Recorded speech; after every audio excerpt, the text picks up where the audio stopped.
Champions ట్రోఫీకి ముందు team India మంచి జోష్లో ఉంది. ఈ మధ్య ఇంగ్లాండ్తో 3 వన్డేల సిరీస్ ను క్లీన్ స్వీప్ చేసి అదిరిపోయే కంబ్యాక్ ఇచ్చింది. వాస్తవానికి ఇంగ్లాండ్తో జరిగిన 3 మ్యాచ్ల సిరీస్ లో భారత బ్యాటింగ్ అన్ని విధాలుగా ఆకట్టుకుంది. ముఖ్యంగా శ్రేయస్ అయ్యర్ గురించి చెప్పుకోవాలి. స్టార్ బ్యాటర్ విరాట్ కోహ్లీ మోకాలి నొప్పి కారణంగా తొలి వన్డే నుంచి వైదొలగడంతో తుది జట్టులోకి వచ్చిన శ్రేయస్ అయ్యర్ అద్భుత రీతిలో రాణించి మరోసారి టీమిండియా మిడిల్ ఆర్డర్ కు వెన్నెముకగా నిలిచాడు. ఇంగ్లాండ్ జట్టులో Mark Wood, Jofra Archer, Shakib Ahmed వంటి అగ్రశ్రేణి పేస్ బౌలర్లను ధీటుగా ఎదుర్కొని రాణించడం ఆషామాషి విషయం కాదు. అందుకు అనుగుణంగా తన స్టాన్స్ ను మార్చుకొని అయ్యర్ తన మునుపటి ఫామ్ ను ప్రదర్శించాడు. ప్రస్తుతం అయ్యర్ ఫామ్ ఈ నెల 19 నుంచి ప్రారంభం కానున్న ఛాంపియన్స్ ట్రోఫీకి ముందు భారత జట్టుకి కొత్త ఉత్సాహాన్నిస్తుందనడంలో సందేహం లేదు. భారత జట్టులో 4వ స్థానంలో బ్యాటింగ్ కు వచ్చే అయ్యర్ పై మిడిల్ ఓవర్లలో నిలకడగా పరుగులు సాధించాల్సిన బాధ్యత ఉంటుంది. గతంలో 2023 ప్రపంచ కప్ లో అద్భుతంగా రాణించిన శ్రేయస్ అయ్యర్ ఆ తర్వాత అనూహ్యంగా జట్టులో స్థానం కోల్పోయాడు. తర్వాత గాయాల కారణంగా గత సంవత్సరం ఒక్క రంజీ ట్రోఫీ మ్యాచ్ కూడా ఆడకపోవడంతో టీమిండియాలో కాంట్రాక్ట్ ను కూడా కోల్పోయాడు. దాంతో గట్టి ఎదురుదెబ్బ తగిలింది శ్రేయస్ అయ్యర్ కి.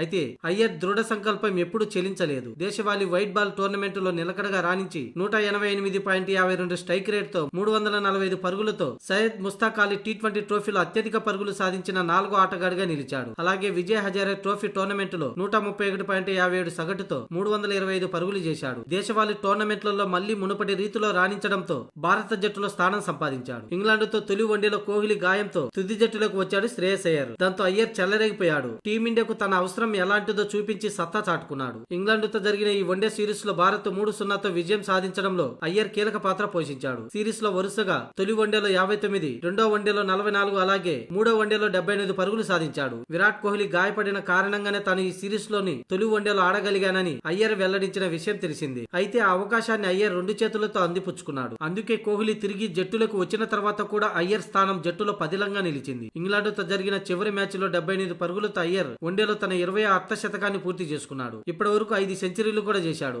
మొత్తం 65 వన్డేల్లో 48.18 సగటుతో 2602 పరుగులు సాధించాడు. ఇక 2023 ప్రపంచ కప్ లో అయ్యర్ అద్భుతంగా రాణించి 66.25 సగటుతో 113.24 స్ట్రైక్ రేట్ తో 530 పరుగులు చేశాడు. ఇంతటి అపార అనుభవం ఉన్న అయ్యర్ మళ్లీ మునుపటి రీతిలో రాణిస్తుండడంతో ఛాంపియన్స్ ట్రోఫీ టోర్నమెంట్ లో భారత బ్యాటింగ్ ను నిలవరించడం ప్రత్యర్థి జట్లకు అంత తేలికైన విషయం కాదు.